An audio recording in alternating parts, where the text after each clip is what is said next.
महाराष्ट्राचे नव्हे तर संपूर्ण देशाचे नेते असणारे स्वर्गीय दिबा पाटील यांच्या जासई गावातील नवी मुंबई येथील जासई गावातील होऊ घातलेल्या विमानतळाला स्वर्गीय दिबा पाटलांचं नाव देण्यात यावं यासाठी संपूर्ण ओबीसी समाजाच्या वतीने मोठ्या प्रमाणात आंदोलन छेडून त्याबाबत तेच नाव देण्यासाठी आग्रही भूमिका धरण्यात आली आहे। त्या संदर्भात आपण यावेळी माहिती जाणून घेणार आहोत। आपल्यासोबत आहेत भिवंडी लोकसभेचे खासदार सुरेश म्हात्रे उर्फ बाल्या मामा।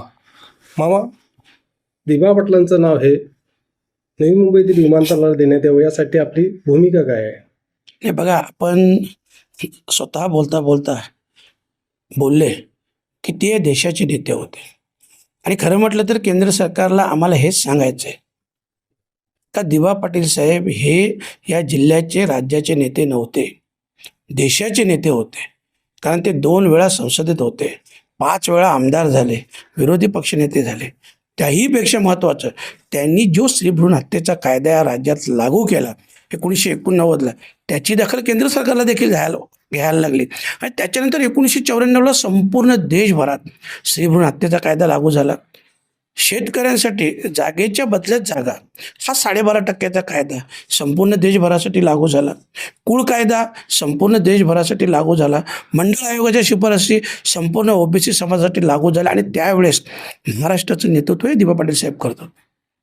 म्हणजे एकंदरीत शासनाला मला हे सांगायचं आहे का स्वर्गीय दिबा पाटील साहेब हे या जिल्ह्याचे नेते नव्हते, हे या देशाचे नेते होते आणि म्हणून त्यांचं नाव हे विमानतळाला देण्यात यावं आणि कुठल्याही परिस्थितीत जोपर्यंत तुम्ही नाव देणार नाही तोपर्यंत आम्ही तुम्हाला उद्घाटन करू देणार नाही। महाराष्ट्र सरकारच्या वतीने दिबा पाटलांचं नाव घोषित करण्यात आले किंवा सुचवण्यात आले, तर पुढे अडचण काय आहे नेमकी? बघा, महाराष्ट्र सरकारच्या वतीने नाव पाठवण्यात आलेलं आहे। महाराष्ट्र सरकारचं मी आभार व्यक्त करतोय, परंतु मग केंद्र सरकार निर्णय का घेत नाही? जर महाराष्ट्र सरकारकडून एकच नाव गेलेलं आहे तर केंद्र सरकार निर्णय का घेत नाही याच्यासाठी वेळ का लागतो? अनेक गोष्टींच्या चर्चा होतात, वेगवेगळे विषय कानावर पडतात आणि म्हणून सरकारचं खास लक्ष वेधण्यासाठी आणि दिबा पाटील साहेबांच्या जन्मशताब्दी वर्षानिमित्त आम्ही हे आंदोलन करत आहोत, जेणेकरून सरकारला जाग यावी। आपलं आंदोलनाचं स्वरूप कसं असेल नेमकी?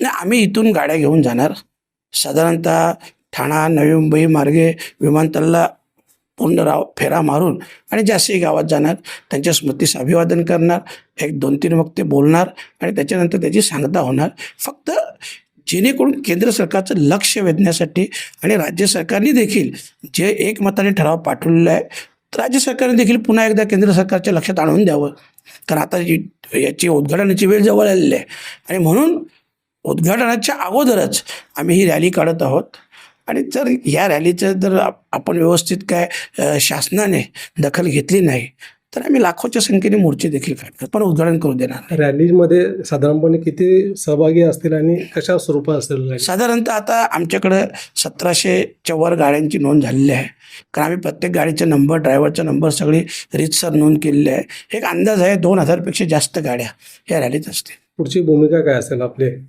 सध्या तर शासनाच्या निदर्शनास आणून द्यायची, शासनाला जागे करायचं आहे, पण हे जर झालं नाही तर तुम्हाला सांगितलं जोपर्यंत नाव देत नाही तोपर्यंत उद्घाटन करू देणार नाही।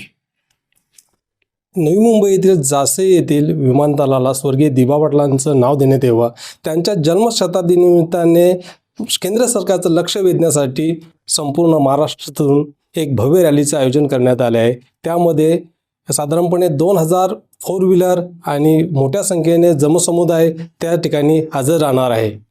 नरेश पाटील, न्यूज 18 लोकमत, भिवंडी।